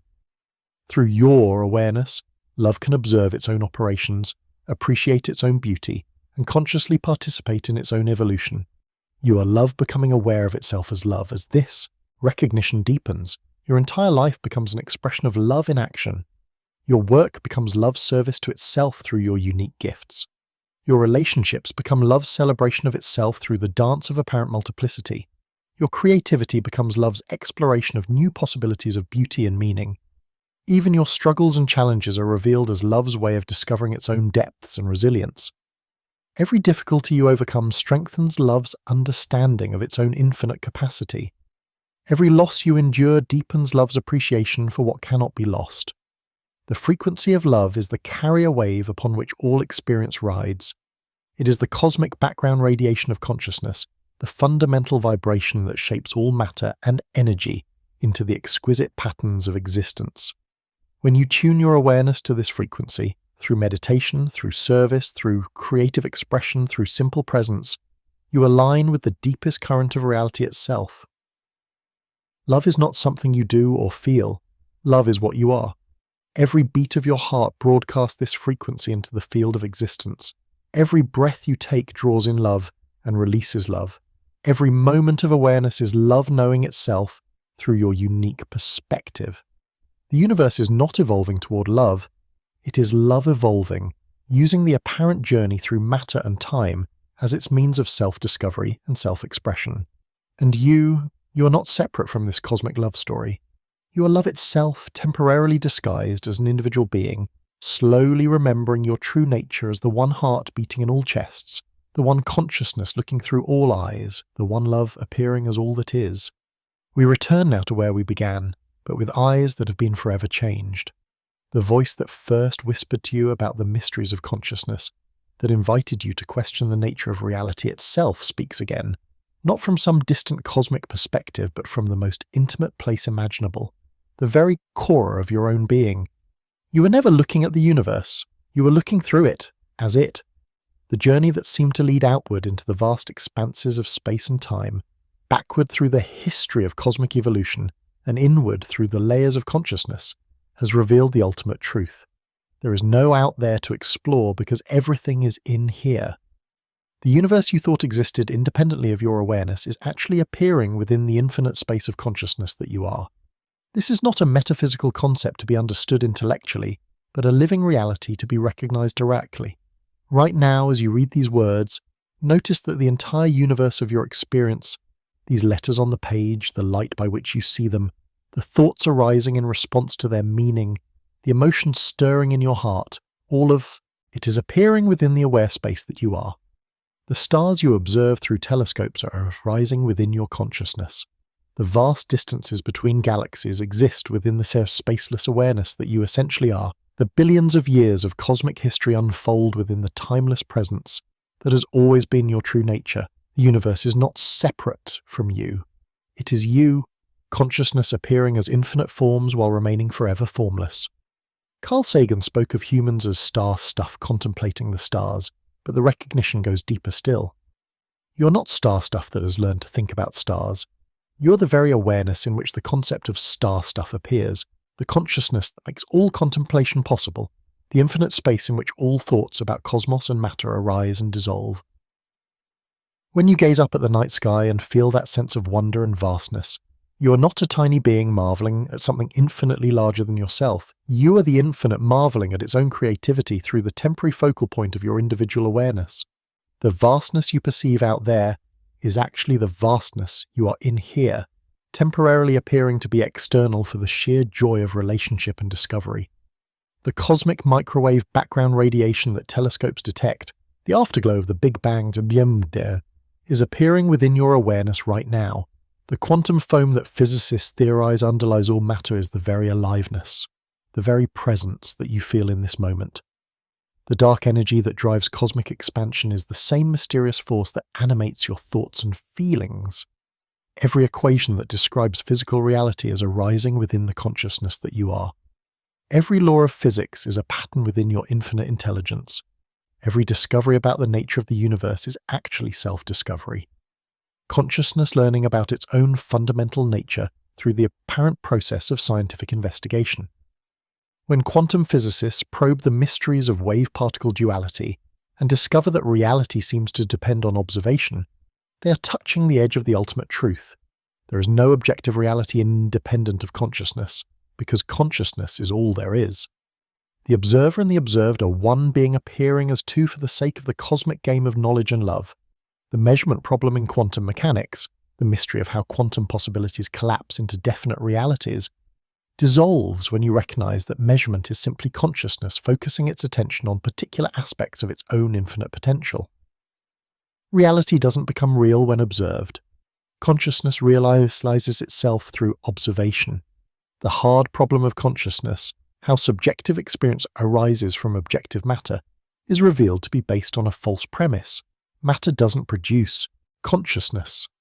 Consciousness appears as matter. The brain doesn't generate awareness, awareness manifests as brain. You are not consciousness trapped inside a body. You are consciousness temporarily appearing as body while remaining infinitely vast and free. Every memory you have is arising fresh in this present moment within your aware presence. The past doesn't exist in some other time, it exists as patterns of remembrance appearing now in consciousness.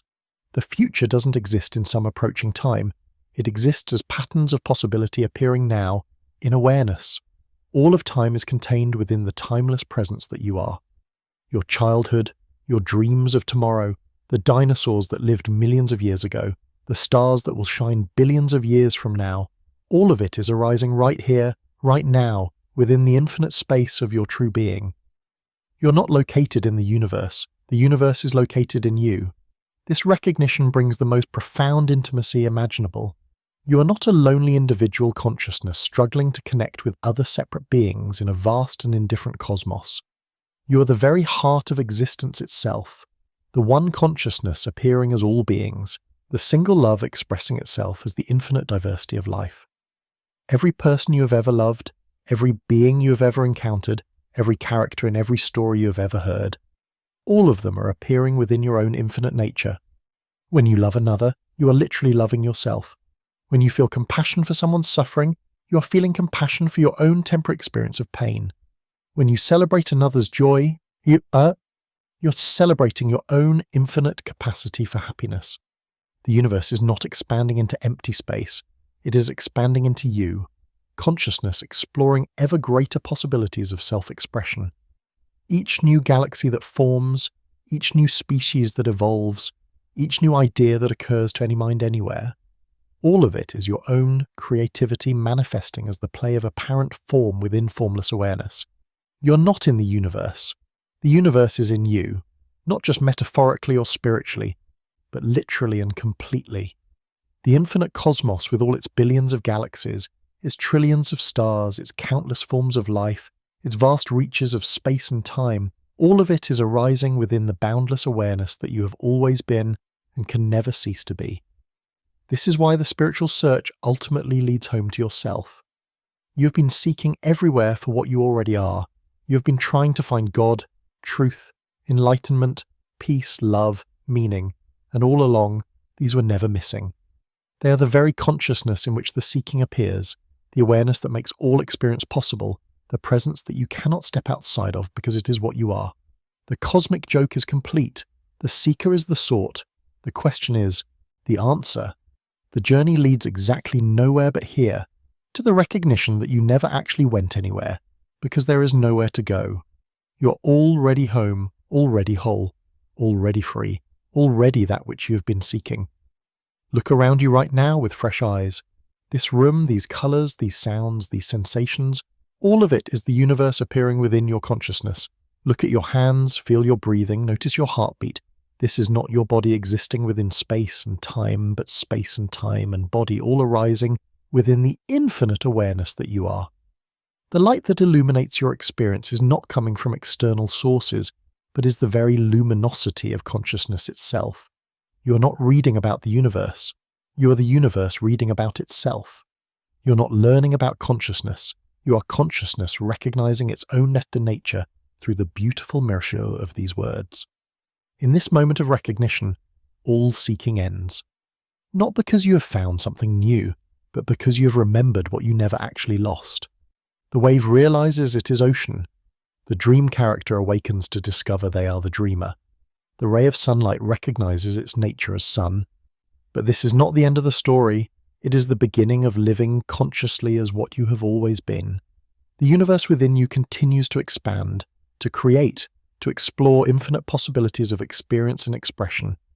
Now, however, you know yourself as the space in which this cosmic dance unfolds, the awareness that makes all experience possible, the love that appears as all forms while never becoming limited by any form. You close your eyes and feel the vastness that you are. You open them and see the universe appearing within that vastness. Every star that twinkles is consciousness winking at itself.